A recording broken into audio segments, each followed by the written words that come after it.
गरीब सास की 3 बहुओं का लंच बॉक्स, खेती, कपड़ा व्यापार। भाभी क्या बना रही हो? बहुत अच्छी खुशबू आ रही है, लगता है आज कुछ स्पेशल खाने को मिलेगा। हाँ दीदी, आपने सही पहचाना। आज आपके भैया कड़ी पकौड़ा की फरमाइश करके गए थे ऑफिस में। बस मैंने डिनर में वही बनाया है, साथ में मिक्स वेज रायता और मिक्स अचार भी है। अरे वाह, आपको पता है हमारे घर में कड़ी पकौड़ा सबकी फेवरेट है। ये कहकर पायल अपने कमरे में चली जाती है। इधर रिया खाना बनाने में बिजी हो जाती है। रिया को कुकिंग का बहुत शौक है, इसीलिए खाने के मामले में वो हमेशा आगे रहती है और घर वाले उसके बनाए हुए खाने को बड़े चाव से खाते हैं। थोड़ी देर में रिया खाना बनाकर चटाई पर परोसती, सभी लोग खाना खाने आते हैं। रिया, सच में तुम्हारे हाथ का खाना खाकर मन संतुष्ट हो जाता है। दिन भर की ऑफिस की थकान भी उतर जाती है। हाँ रोहित, सच कह रहा है, तेरे हाथ में तो जादू है, जादू। रिया को खाना बनाने का बहुत शौक है। वो घर पर रोजाना नई नई डिश बनाकर एक्सपेरिमेंट करती है और मजेदार बात यह है कि सबको उसका बनाया हुआ खाना बहुत पसंद आता है। सब लोग रिया की खूब तारीफ करते हैं। अरे और नहीं तो क्या, मेरी बहू साक्षात अन्नपूर्णा है। अरे जो इसके हाथ का खाना एक बार खा लेता है ना, बार बार रिया पुकारता है। देखा नहीं, पड़ोस वाली सरला जब कीर्तन में आई थी, उसने रिया का बनाया हुआ हलवा खाया था। आज भी याद करती हूँ उस हलवे को। सावित्री की बात सुनकर सब लोग मुस्कुरा देते हैं। ऐसे ही सावित्री का परिवार हंसी खुशी से रहता है और उनके दिन बीत रहे होते हैं। एक शाम सीमा घर के बाहर लगे हुए पौधों में पानी दे रही होती है, तभी पड़ोसन सरला वहां आती है। सीमा बहू, तेरा गार्डन तो हर वक्त चहकता रहता। अरे सर्दी गर्मी हर मौसम में फूल खिले रहते। एक मेरा गार्डन में कितना ही अच्छा पौधा लगा लूं, एक भी फूल नहीं आता, पहले ही सूख जाता है। आखिर हमें भी बता दे, तू इन पेड़ों में डालती क्या है? काकी, पेड़ों का बहुत ध्यान रखना पड़ता है, इन्हें समय समय पर पानी देना होता है, ना कि हर वक्त पानी से भरकर छोड़ दो। कुछ पौधों को सिर्फ नमी चाहिए और कुछ को दिन में एक बार पानी हो। और फिर मैं अपने पौधों में घर पर बनाई हुई खरपतवार और गोबर की खाद इस्तेमाल करती हूँ। इन दोनों की बातें सुनते हुए सावित्री भी घर से बाहर आ जाती है। अरे इसे तो हर वक्त अपने पेड़ों की चिंता लगी रहती है। घर में जो भी सब्जियों के छिलके बचते हैं, ये सब अलग अलग डब्बे में भरकर रखती है और 8-10 दिन बाद जब सब सड़कर खाद बन जाते हैं तो उन्हें छान कर इन पेड़ों में डालती है। हाँ बहन, तभी तो इसकी मेहनत रंग लाती है। देखो कितने प्यारे प्यारे गुलाब खिले हैं, वरना मैं अभी नर्सरी से पीले और लाल गुलाब का पौधा लाई थी, लेकिन दोनों सूख गए। दरअसल सीमा को गार्डनिंग का बहुत शौक है। उसे खेती करना भी अच्छे से आता है, लेकिन यहाँ वो केवल फूल पौधे ही उगाती है। सीमा की बहुत सारी तारीफें करके और अच्छे गार्डन की टिप्स लेकर सरला वहां से चली जाती है। सावित्री और सीमा भी अपना काम खत्म करके घर के अंदर आ जाती है। ऐसे कुछ दिन बीत रहे होते, एक दिन पायल अपने कॉलेज से वापस आती है और हॉल में बैठी बड़ी भाभी तनुजा से कहती है, भाभी 4 दिन बाद हमारी फेयरवेल पार्टी है। सभी लड़कियों ने इतनी प्यारी प्यारी ड्रेस बनवाई है, लेकिन मेरा तो अभी तक तय ही नहीं हुआ है कि मैं क्या पहनूंगी। अरे तुम उदास क्यों होती हो? तुम मुझे बताओ कैसी ड्रेस चाहिए, मैं वैसी ही बना दूंगी और देखना फिर हमारी प्यारी ननद जी सबसे अलग दिखेंगी। क्या सच में भाभी आप बना दोगी? भाभी मुझे अपनी फेयरवेल पर सबसे सुंदर दिखना है और अब मेरी लुक आपके हाथों में। प्लीज मेरी घमंडी दोस्तों से अच्छी सी ड्रेस बनाना मेरी, जो सब मुझसे पूछे कि आखिर कौन से डिजाइनर से बनवाई है। पायल की बात सुनकर तनुजा हंसने लगती है। पायल अपने बैग से फोन निकालती है और उसमें खूबसूरत सी शॉर्ट कुर्ती और स्कर्ट की फोटो तनुजा को दिखाती है। बस समझिए आपका काम हो गया, मैं आपके लिए बिल्कुल ऐसी ही ड्रेस बना दूंगी। देखना मिस फेयरवेल का अवार्ड तो अब आपको ही मिलेगा। ये सुनकर पायल बहुत खुश हो जाती है और तनुजा को गले लगा लेती है। फेयरवेल में 4 ही दिन बचे होते हैं।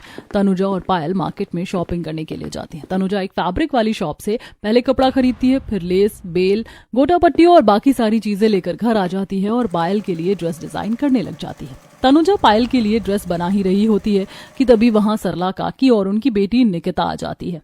तनुजा, तुम्हें तो पता ही है पायल की फेयरवेल है और निकिता भी उसी स्कूल में पढ़ती है। इसने जिद लगा रखी है कि कोई अच्छी सी ड्रेस डिजाइन करवा दो, लेकिन देखो 4 दिन पहले ही बताया स्कूल वालों ने, इतनी जल्दी तो कोई भी डिजाइनर या दर्जी ड्रेस बना कर नहीं देगा, इसीलिए मैं तेरे पास आ गई। तू तो घर की ही है, थोड़ा समय लगा कर सिल दे।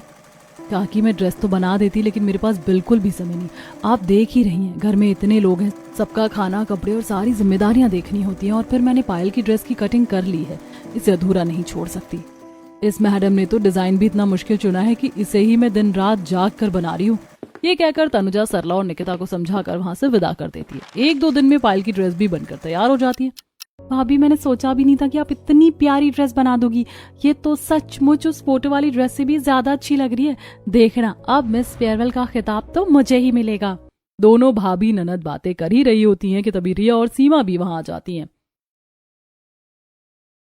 हाँ सच में भाभी, आपने तो बहुत ही सुंदर ड्रेस बनाई है। वो मेरा कजिन है ना गौरव, मुझे उसकी शादी में जाना है, मेरे लिए लहंगा भी आप ही डिजाइन करना। लगता है अब हमारी बड़ी भाभी को बुटीक खोलना पड़ेगा। सभी हंसने लगते हैं और घर का माहौल एक बार फिर खुशियों से भर जाता है। तभी सीमा बोलती है, वैसे आइडिया बहुत अच्छा है। तनुजा भाभी इतने अच्छे कपड़े बनाती है कि आसपास भी कोई उनके टक्कर का टेलर नहीं है, और फिर जब हमारे घर में ही डिजाइनर है तो हम बाहर क्यों जाए। सीमा की बात सुनकर सब लोग हंसने लग जाते हैं। अपनी ड्रेस को लेकर पायल बहुत खुश है।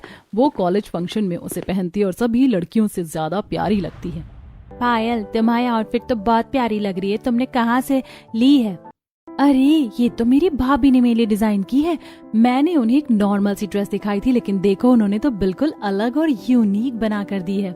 वाह यार, तेरी भाभी तो सच में डिजाइनर है। बहुत खूबसूरत ड्रेस बनाई है। कभी मुझे जरूरत पड़ी तो मेरे लिए भी बनवा देना प्लीज। अरे मेरी भाभी बाहर के कपड़े नहीं सिलती, घर पर ही इतना सारा काम होता है। बस उन्हें स्टिचिंग का शौक है, इसीलिए हमारे लिए बना देती हैं। लेकिन कोई बात नहीं, अगर तुम्हें एक ड्रेस डिजाइन करवानी होगी तो मैं बात कर लूंगी। इस तरह पायल की ड्रेस पर ढेरों तारीफें मिलती है। पायल आज बहुत खुश है। वो घर आकर अपनी मम्मी और भाभीियों को भी सारी बातें बताती है। मम्मी आपको पता है, सारी लड़कियां मुझसे जल रही थी। कुछ तो पूछ रही थी कि इतनी प्यारी ड्रेस कहाँ से लाई हो, हमें भी बता दो, हम भी उसी शॉप से ले आएंगे। फिर तुमने क्या कहा? बताया नहीं कि ये तो हमारे घर की डिजाइनर ने डिजाइन की है? हाँ मम्मी बिल्कुल, मैंने भी कह दिया कि हमारे घर की डिजाइनर है और वो बस मेरे लिए ही डिजाइन करती है। पायल की बात सुनकर सब लोग हंसने लग जाते हैं। ऐसे ही कुछ दिन बीत जाते हैं। एक दिन सीमा लाल मिर्च के बचे हुए दानों को एक क्यारी में डाल देती है। कुछ दिनों बाद वहीं से हरी मिर्च के छोटे छोटे पौधे निकल आते हैं। अरे वाह सीमा बहू, तुमने तो फूलों के साथ साथ मिर्च की भी तैयारी कर दी। हाँ पापा जी, घर में ताजी हरी मिर्च की जरूरत पड़ती रहती है, और ये जो मिर्च थी ना, इसका बीज बहुत अच्छी क्वालिटी का था। देखिए कितनी जल्दी पौधे निकल आए। सीमा मिर्च के सारे पौधों को एक एक करके गमलों में लगा देती है। कुछ ही दिनों में उन पर खूब हरी हरी मिर्च लगने लगती है। सीमा भाभी, आपकी मिर्च तो पूरी लहरा रही है। मैंने कल रात एक रोटी के साथ खाई थी। अरे भाई बहुत तीखी थी। तीखी तो ठीक है, लेकिन सीमा तुम्हारे हाथ में सच में जादू है। गलती से भी कोई बीज क्यारी में डाल दो तो तुरंत पौधा निकल आता है और अच्छे खासे फल भी लग जाते हैं। अरे भाभी के हाथ में जादू नहीं, इनकी एग्रीकल्चर नॉलेज का कमाल है। सच बता रही हूँ, अगर ये शुरू कर देना तो इनका व्यापार बहुत अच्छा चलेगा। रिया की बात सुनकर सब लोग फिर हंसने लगते हैं। कुछ दिन बाद पड़ोसन की बहू पिंकी सीमा के घर के सामने से गुजरती है। अरे आ जाओ पिंकी बहन, आज कैसे आना हुआ? तुम तो दिखा ही नहीं देती आजकल। अरे कुछ नहीं बहन, सब्जी वाला इतनी देर से घर के सामने खड़ा था और मुझे उसकी आवाज ही नहीं आई। आज घर में सब्जी खत्म हो गई तो सोचा ले आऊं, उसके पीछे पीछे यहाँ तक आना पड़ा, लेकिन अब भी हरी मिर्च नहीं मिली। पिंकी बात कर ही रही होती कि उसकी नजर सीमा के घर के बाहर लगे गमलों में हरी हरी मिर्च पर पड़ती है। अरे सीमा तो ने तो कमाल कर रखा है भाई, अभी तक तो तेरे पौधे ही मोहल्ले पड़ोस में खुशबू बिखेर रहे थे और अब तूने सब्जियां भी लगानी शुरू कर दी। जरा देखो तो छोटे छोटे पौधों पर कितनी अच्छी मिर्च लगी है। और क्या तुम सब्जी वाले के पीछे परेशान हो रही हो? रुको, मैं तुम्हें अभी तोड़ कर दे देती हूँ। सीमा पिंकी को ताजी हरी मिर्च तोड़ कर देती है। वैसे सीमा, अगर तुम थोड़ी सी जगह और साफ करके यहाँ सब्जियां लगाओ ना तो घर का काम चल जाएगा। तुम्हें सच में खेती के बारे में बहुत नॉलेज है। ये कहकर पिंकी वहां से चली जाती है और सीमा फिर अपने कामों में लग जाती है। कुछ दिन बाद रिया के सगे भाई की शादी आती है। अंकित भैया की शादी में मुश्किल से 8 दिन बचे हैं और आप अभी तक ऑफिस से फ्री ही नहीं हुए। आखिर हम शॉपिंग कब करेंगे? आपके लिए भी कपड़े बनवाने, मुझे भी कपड़े खरीदने, आधी साड़ी के तो ब्लाउज बनवाने में ही कितना टाइम लग जाता है। यार सोच तो मैं भी रहा था कि जल्दी शॉपिंग कर लूं, पर टाइम ही नहीं मिल रहा है। इस संडे हम पक्का चलेंगे। ये कहकर अंकित ऑफिस चला जाता है। तभी सीमा वहां आती है। अरे तुम मुंह लटकाए क्यों बैठी हो? जब हमारे घर में डिजाइनर है तो तुम अंकित के साथ शॉपिंग का इंतजार क्यों कर रही हो? तभी वहां तनुजा भी आ जाती है। सीमा बिल्कुल सही कह रही है, चलो तुम जाकर तैयार हो जाओ, हम मार्केट चलते हैं। तुम्हें जिस तरह की ड्रेस चाहिए मुझे बता देना। दोनों देवरानी जेठानी शॉपिंग करने जाती है। तनुजा पहले फैब्रिक वाले की दुकान पर जाती है, जहां पर रिया की पसंद के रंग का लहंगे का फैब्रिक खरीदती है और फिर रोहित के लिए कुर्ते पजामे का कपड़ा खरीद लेती है।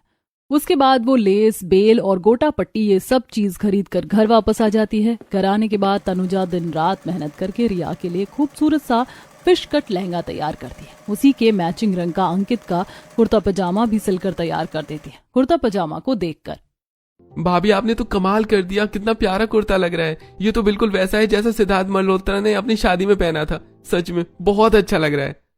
इतनी देर में रिया भी इतराती हुई अपना लहंगा पहनकर वहां आ जाती है। और ये देखो, मेरे लहंगे से मैच करके ही भाभी ने आपके लिए कुर्ता बनाया है। तनुजा सच में बहुत अच्छे और यूनिक डिजाइन बनाती है जो अंकित और रिया को बहुत पसंद आते हैं। अंकित अपनी पत्नी के साथ ससुराल की शादी खूब एंजॉय करता है। ऐसे ही कुछ दिन बीत जाते हैं और मोहन और सावित्री की सालगिरह का दिन आता है।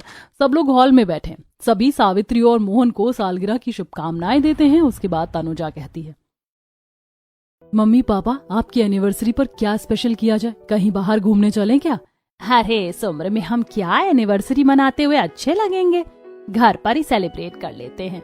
मम्मी बिल्कुल ठीक कह रही है, मैं घर पर ही सबकी पसंद का खाना बना लेती हूँ, रात को सब मिलकर केक काट लेंगे।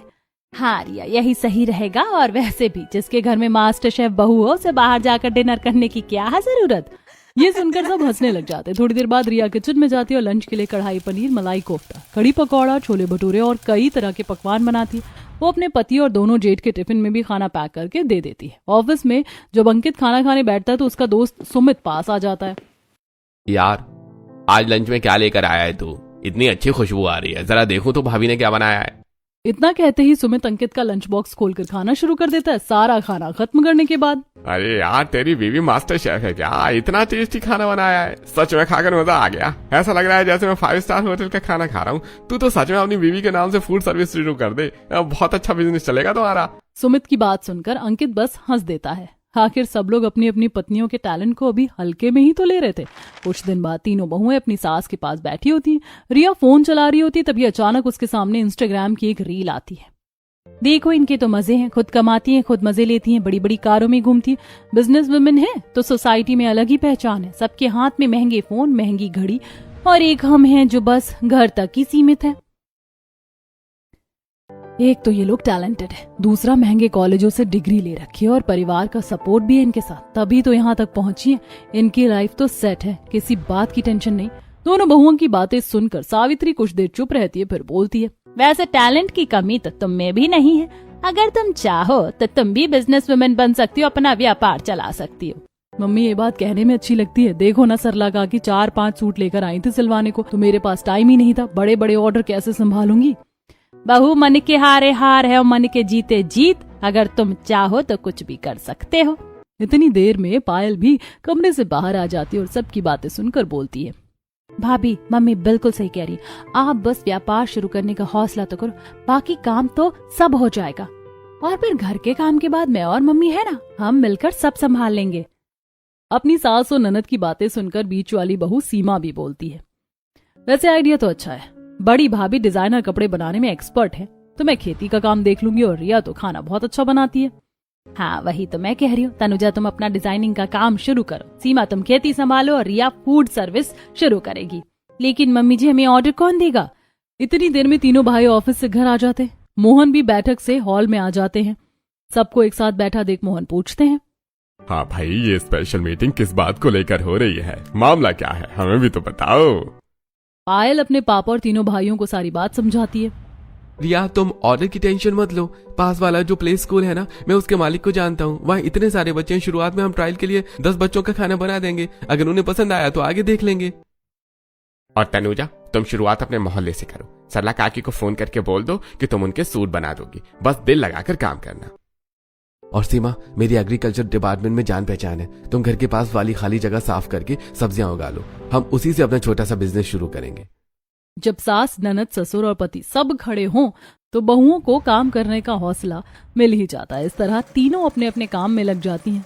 तनुजा सरला काकी के 4-5 सूट डिजाइन करती है। सीमा घर के पास की जगह साफ करके उसमें फूल गोभी, पत्ता गोभी, शिमला मिर्च, हरी मिर्च, टमाटर और आलू जैसी सब्जियां लगाती है। उधर रिया फूड सर्विस का काम शुरू कर देती है और डिलीवरी करने की जिम्मेदारी रोहित संभाल लेता है। धीरे धीरे तीनों बहुओं का काम चल पड़ता है और पूरे परिवार को समझ आ जाता है कि अगर साथ हो तो हर सपना सच हो सकता है। रिया कल तुमने जो खाना बनाया था ना, वो हॉस्टल के बच्चों को बहुत पसंद आया। मेरा जो दोस्त है ना, वो कह रहा था कि बच्चे तो हमारी कुक से बहुत परेशान है, वो बहुत बुरा खाना बनाती है, ज्यादा मिर्च मसाले वाला, बच्चों का पेट भी खराब हो जाता है, इसीलिए वो किसी अच्छे फूड सर्विस वाले की तलाश में थे। और देखो हमने काम शुरू ही किया और कल से वो हमें पूरे 50 बच्चों का टिफिन बनाने का ऑर्डर देंगे। 50 बच्चों का टिफिन सुनते ही रिया के चेहरे पर खुशी तो आती है, लेकिन साथ ही हल्की उदासी भी छा जाती है। अरे पगली, तुम परेशान क्यों हो रही हो? मुझे पता है तुम यही सोच रही होगी कि इतना सारा खाना तुम अकेले कैसे बनाओगी, लेकिन हम सब है ना तुम्हारे साथ। इतनी देर में पायल भी वहां आ जाती है। भाभी मैं आपकी हेल्प करूंगी, मैं और मम्मी मिलकर आपके साथ सारी सब्जियां कटवा देंगे, बाकी का काम भी संभाल लेंगे। आप खाना बनाने में ध्यान दो, पैकिंग और डिलीवरी वाला काम भी हो जाएगा। हाँ बेटा, पायल बिल्कुल सही कह रही है, मैं भी तो पूरा दिन घर पर खाली बैठी रहती हूँ, मिलकर तेरा काम करवा देंगे। रिया 50 बच्चों के खाने का ऑर्डर ले लेती है। सावित्री सब्जी काटने और पैकिंग में मदद करती है, बाकी का सारा काम रिया संभाल लेती है। हॉस्टल के बच्चे रिया के खाने की खूब तारीफ करते हैं। धीरे धीरे दूसरे लोगों को भी इनकी फूड सर्विस के बारे में पता चलने लगता है। कुछ दिन बाद उधर सीमा की उगाई हुई सब्जियां भी अब तैयार हो गई हैं। उन पर बहुत अच्छी और ताजी फसल लगी है। अरे सीमा, कितनी अच्छी ऑर्गेनिक सब्जियां उगाई हैं तुमने घर के सामने। मैं तो अब मंडी से कभी सब्जी नहीं लाऊंगी, सारी यहीं से ले जाया करूंगी। कहा कि मेरी पहली कस्टमर आप ही बनना। आज से आपको जितने भी सूट बनवाने हैं सब मेरे पास ही भिजवा देना। अब तो मैंने फुल टाइम काम शुरू किया है। सीमा की बात सुनकर सरला थोड़ा सा मुस्कुराती है और वहां से चली जाती है। ऐसे ही कुछ दिन बीत जाते हैं। धीरे धीरे मोहल्ले की औरतें सीमा से सब्जी खरीदने आने लगती हैं। कुछ दिनों बाद सीमा और जमीन किराए पर ले लेती है। 2 मजदूरों की मदद से और सब्जियां उगाती है और उन्हें मंडी में सप्लाई करना शुरू कर देती है। सीमा, तुम्हें पता है मंडी में हमारी सब्जी की बहुत डिमांड है। आज 2 घरों में शादी थी, उन्होंने पूरी शादी की सब्जियां हमसे खरीदी हैं। रामू काके कह रहे थे कि सीमा बिटिया की सारी सब्जियां ऑर्गेनिक है, इसलिए लोग घंटों इंतजार करते हैं। कल से हम और जल्दी उठेंगे ताकि सारी सब्जी समय पर सप्लाई हो जाए। इस तरह इनका व्यापार दिन प्रतिदिन बढ़ने लगता है। उधर तनुजा के डिजाइन किए हुए सूट की भी खूब चर्चा हो रही है। अरे काकी, आपका सूट तो बहुत प्यारा लग रहा है, कहाँ से बनवाया? और तुझे नहीं पता, अपनी तनुजा ने बुटीक खोल लिया है। पहले तो वो कपड़े नहीं सिलती थी, लेकिन अब बहुत अच्छे अच्छे डिजाइन बनाती है। देख, निकिता के लिए कितना प्यारा गाउन डिजाइन किया है। मैं इसे अपनी एंगेजमेंट के लिए संभाल कर रखूंगी। निकिता की बात सुनकर सब लोग हंसने लग जाते हैं।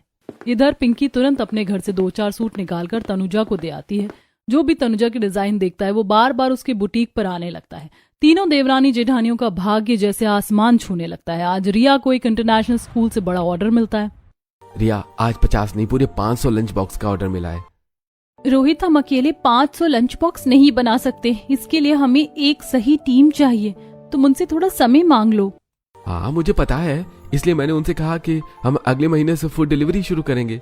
एक साथ इतने बड़े ऑर्डर को हैंडल करने के लिए अब रिया को कुछ लोगों की जरूरत थी। वो फटाफट मोहल्ले में जाती है और उन लड़कियों को अपनी टीम में शामिल करती है जो थोड़ी बहुत पढ़ाई करने के बाद घर के कामों में लगी हुई हैं। कल से तुम सब मेरे साथ काम करोगी। हमें सुबह 8 से 11 बजे तक खाना बनाना है, फिर टिफिन पैक करना है, उसके बाद तुम सबकी छुट्टी। सभी लड़कियां रिया के साथ काम करने के लिए तैयार हो जाती हैं। पहले रिया घर से ही फूड सर्विस चला रही थी, लेकिन अब उसने एक छोटा सा फ्लैट किराए पर ले लिया है। वहाँ एक बड़ा सा क्लाउड किचन है जहाँ वो सारे ऑर्डर मैनेज करती है। अब उसने डिलीवरी बॉय भी रख लिया है। धीरे धीरे शादी ब्याह से भी उसे ऑर्डर मिलने लगे। रिया का नाम अब उन टॉप महिलाओं में गिना जाने लगा जो 5 स्टार होटल के मास्टर शेफ के बराबर मानी जाती हैं।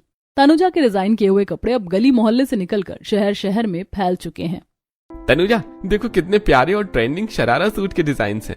इन्हें बनाना तो बहुत आसान है, लेकिन इनके रेट देखो, 5000 रुपए। इन्हें बनाने में मुश्किल से 1500 रुपए की लागत आएगी। तनुजा, क्यों ना हम भी अपना काम ऑनलाइन शुरू कर दें और इनसे सस्ते दाम में बेचें। इससे लोग हमसे ज्यादा खरीदना पसंद करेंगे। हाँ, ये आइडिया मेरे दिमाग में पहले क्यों नहीं आया। चलो आज ही शुरू करते हैं, शुभ काम में देरी कैसे। इस तरह राहुल तनुजा फैशन हब के नाम से एक आईडी बनाता है और तनुजा के सारे बनाए हुए डिजाइन उस पर अपलोड कर देता है। देर रात तक काम करने के बाद दोनों सो जाते हैं। जैसे ही सुबह उठकर राहुल अपना फोन चेक करता है, उस पर ऑर्डर्स की भरमार लगी होती है। ये देखकर पूरी फैमिली खुशी से झूम उठती है। इतने सारे ऑर्डर तो मैंने एक्सपेक्ट भी नहीं किए थे, लेकिन अब मैं इतना सारा काम एक साथ कैसे करूंगी। राहुल, ये मुझसे अकेले नहीं होगा। तभी उत्साह भरी आवाज में पायल आगे बढ़ती है। भाभी आप टेंशन मत लो, मेरी 2 सहेलियों ने फैशन डिजाइनिंग का कोर्स किया है, लेकिन उन्हें शहर में जॉब मिली है और उनके मम्मी पापा उन्हें बाहर नहीं भेजते। वो हमारे साथ काम करने को तैयार हो जाएंगी। पायल अपनी सहेलियों को फोन करती है और उन्हें सारा काम समझा देती है। उसकी सहेलियां तनुजा के साथ काम करने को तैयार हो जाती हैं। इस तरह तनुजा भी अपनी एक टीम के साथ ऑनलाइन बिजनेस शुरू कर देती है। अब उसके डिजाइनों को नई पहचान मिल चुकी है। लोग उसके काम की चर्चा करने लगे हैं। एक दिन तनुजा के पास एक कॉल आता है। हेलो तनुजा मैम, मैंने आपके डिजाइन देखे हैं। आप बहुत अच्छे शरारा सूट बनाती हैं, लेकिन मुझे अपना ब्राइडल लहंगा आपसे डिजाइन करवाना है। क्या आप बजट में बना देंगी? जी बिल्कुल। आपको किस तरह का लहंगा चाहिए? अपना रेफरेंस और फिटिंग भेज दीजिए, मैं 4 दिन में डिलीवर कर दूंगी। क्लाइंट रेफरेंस भेज देता है। तनुजा अपनी टीम के साथ मिलकर लहंगा तैयार करती है। क्लाइंट को लहंगा बहुत पसंद आता है और वो तनुजा को उसके लिए पूरे 5 लाख रुपए देती है। अब तनुजा के पास ब्राइडल लहंगों के भी लगातार ऑर्डर आने लगे हैं। दूसरी ओर उधर सीमा ने भी अपना व्यापार और बढ़ा लिया है। घर के पास की जमीन साफ करवाकर उसने किराए पर और जमीन ले ली है, जहां वो बड़ी मात्रा में उत्पादन करती है। सर्दियों में उसने गेहूं उगाया था, तो गर्मियों में धान के साथ साथ खरबूज, तरबूज और ककड़ी जैसी फसलें लगाई हैं। उसके ऑर्गेनिक तरीके लोगों को बहुत पसंद आ रहे हैं। अरे बिटिया, मैंने तेरी गेहूं की फसल के बारे में लैंडलॉर्ड से बात की थी। वो एक साथ तेरी सारी फसल लेने को तैयार है। अगले साल हमें और जमीन बोनी पड़ेगी, क्योंकि ऑर्गेनिक होल ग्रेन की बहुत डिमांड है। ये सुनकर सीमा बहुत खुश होती है। वो मजदूरों को नई जमीन दिखाने ले जाती है। आधुनिकता के साथ वो रोटावेटर से खेत को लेवल करवाती है, फव्वारा तकनीक से सिंचाई करवाती है और ऑर्गेनिक खाद घर पर ही गड्ढा बनवा कर तैयार करवाती है। सीमा को खेती में लागत कम और मुनाफा ज्यादा होने लगा। कुछ समय बाद तीनों बहुओं का व्यापार आसमान छूने लगता है। अब इनके पास बड़ी बड़ी गाड़ियां, महंगे फोन, ब्रांडेड घड़ियां और एक बड़ा सा बंगला है। भाभी, आपने देखा, एक क्लाइंट ने आपके डिजाइन को 5 स्टार रेटिंग दी है और बहुत अच्छा कमेंट भी किया है। मुझे आपका डिजाइन बहुत यूनिक लगा। आपने मेरी वेडिंग को बहुत स्पेशल बना दिया। दिल से थैंक यू। आप बहुत ज्यादा टैलेंटेड हो। इंडस्ट्री में आपका नाम मनीष मल्होत्रा और सब्यसाची मुखर्जी जैसा होगा। आप फ्यूचर की डिजाइनर हो मिस तनुजा। क्लाइंट का कमेंट पढ़कर तनुजा की आंखों में आंसू आ जाते हैं। सच में मैंने तो कभी एक्सपेक्ट भी नहीं किया था कि मैं इतनी बड़ी डिजाइनर बन जाऊंगी। ये सब आप लोगों के सपोर्ट से हुआ है। तभी रिया वहां आ जाती है और हाथ में एक पार्सल दिखाती है।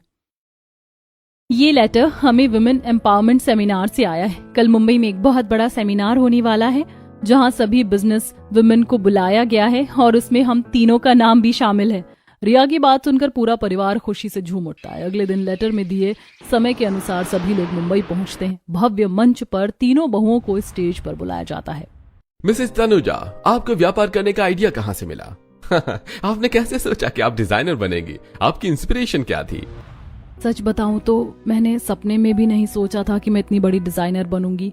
मैं आज जो भी हूँ वो केवल अपनी सास और अपने ससुराल वालों की वजह से हूँ।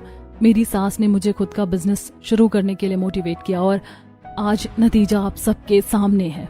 तालियों की गड़गड़ाहट के बीच तनुजा का भाषण सुनकर पूरा हॉल तालियों से गूंज उठता है। अब सीमा को बुलाया जाता है। मिसेस सीमा, आपने कम जगह में आधुनिक तरीके से खेती करके उन लोगों को गलत साबित कर दिया जो ज्यादा केमिकल डालते हैं। आपने खेती करना कहाँ से सीखा? मुझे बचपन से ही गार्डनिंग का शौक था, लेकिन इतने बड़े लेवल पर खेती करूंगी ये कभी नहीं सोचा था। मैं घर पर थोड़ी बहुत सब्जी लगाती थी। मेरी सास ने मुझे आगे बढ़ने के लिए प्रोत्साहित किया और आज परिणाम आपके सामने है। गर्व के साथ अब रिया को मंच पर बुलाया जाता है। मैंने कभी नहीं सोचा था कि मेरा छोटा सा किचन एक बड़े क्लाउड किचन में बदल जाएगा। ये सब परिवार के विश्वास और साथ की वजह से हुआ है। अगर घर वाले साथ दें तो औरत कुछ भी कर सकती है। शुरुआत थोड़ी मुश्किल हो सकती है, लेकिन आखिर में जीत आपकी ही होगी। आज अगर हम तीनों देवरानी जेठानी ने शुरुआत में हार मान ली होती तो हम इस मुकाम पर ना पहुंच पाते। आज हम खुद तो एक बिजनेस ओनर हैं ही, हमारे साथ 200 लोगों को भी रोजगार मिल रहा है। रिया की बात सुनकर ऑडियंस एक बार फिर जोरदार तालियां बजाती है। तभी ऑडियंस में बैठी पायल अचानक खड़ी होकर चिल्लाती है, ये तीनों मेरी भाभी हैं। I am proud of you ladies. Hall में मुस्कान फैल जाती है। सभी लोग पायल की तरफ देखकर मुस्कुराते हैं। आज आप भारत की टॉप 10 बिजनेस विमेन में शामिल हो चुकी हैं। आपका नाम इंटरनेशनल लेवल पर भी प्रसिद्ध हो चुका है। आप नई पीढ़ी की महिलाओं को क्या सलाह देना चाहेंगी? तीनों एक दूसरे की ओर देखती हैं। तनुजा माइक उठाती है। अगर आप चाहती हैं तो आप कुछ भी कर सकती हैं। आपके पीछे आपके पति या परिवार का एक इंसान भी खड़ा हो तो काफी है, लेकिन याद रखिए इस दुनिया में सबसे मजबूत आप खुद हैं। अपने टैलेंट को पहचानिए, उस पर काम कीजिए, बाहर निकलिए, व्यापार कीजिए, पैसे कमाइए, घूमिए फिरिए। अगर आपको लगता है आप किसी फील्ड में अच्छा कर सकती हैं तो रुकिए मत, आगे बढ़िए। गूंजती तालियों के साथ पूरा स्टेडियम खड़े होकर तालियां बजाता है। सम्मान के क्षण में तीनों को अवार्ड से सम्मानित किया जाता है। इस अवार्ड की असली हकदार हमारी सास है। हम दिल से चाहेंगे कि हर लड़की को हमारी सास जैसी सास मिले। भावुक माहौल में तीनों अपनी सास को स्टेज पर बुलाकर अवार्ड उनके हाथ में देती हैं। सेमिनार समाप्त होता है। चारों तरफ तीनों बहुओं की चर्चा होती है। लोग उनकी सफलता की मिसाल देते हैं। तीनों बहुओं ने साबित कर दिया था कि अगर हौसला हो और परिवार का साथ हो तो कोई भी मंजिल दूर नहीं।